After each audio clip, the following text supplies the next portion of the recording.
Hi, guys. Welcome back. This is part three, and this is from page 21 to 26. The loneliest gorilla in the world.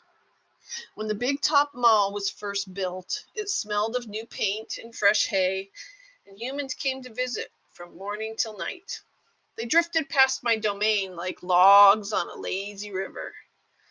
Lately, a day might go by without a single visitor. Max says he's worried. He says I'm not cute anymore. He says, Ivan, you've lost your magic, old guy. You used to be a hit. It's true that some of my visitors don't linger the way they used to. They stare through the glass, they cluck their tongues, they frown when I watch my TV. He looks lonely, they say. Not long ago, a little boy stood before my glass, tears streaming down his smooth red cheeks. He must be the loneliest gorilla in the world, he said, clutching his mother's hand. At times like that, I wish humans could understand me the way I understand them. It's not so bad, I wanted to tell the little boy. With enough time, you can get used to anything. TV. My visitors are often surprised when they see the TV Mac put in my domain. They seem to find it odd, the sight of a gorilla staring at tiny humans in a box. Sometimes I wonder, though, isn't the way they stare at me sitting in my tiny box just as strange?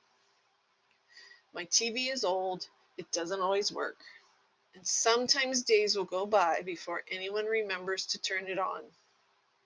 I'll watch anything, but I'm particularly fond of cartoons with their bright jungle colors. I especially enjoy it when someone slips on a banana peel. Bob, my dog friend, loves TV almost as much as I do. He prefers to watch professional bowling and cat food commercials. Bob and I have seen many romance movies too. In a romance, there is much hugging and sometimes face licking. I have yet to see a single romance starring a gorilla. We also enjoy old Western movies. In a Western, someone always says, "This town ain't big enough for the two of us, Sheriff." In a Western, you can tell who the good guys are and who the bad guys are. And the good guys always win. Bob says Westerns are nothing like real life. The Nature Show. I have been in my domain for 9,855 days alone. For a while, when I was young and foolish, I thought I was the last gorilla on Earth. I tried not to dwell on it. Still, it's hard to stay upbeat when you think there are no more of you.